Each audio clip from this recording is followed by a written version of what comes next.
براتبي مع كل الحوافز اللي تجيني. ايش قد هي؟ الى الحشد في ذاك الوقت كان 11 مليون.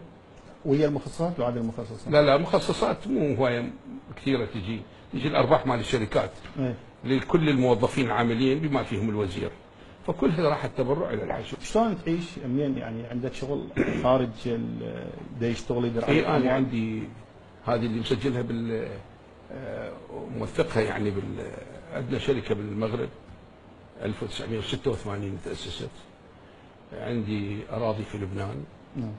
مستثمرها؟ لا مو استثمرها، بس ابيعها بين فتره واخرى. يعني ابيعها حتى تشتري حتى نستمر يعني.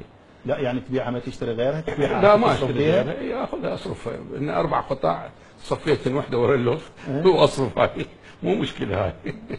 فالمهم عندنا الاولاد هم الحمد لله الله موفقهم يعني شايلين البيت يعني ما يقصرون. نعم.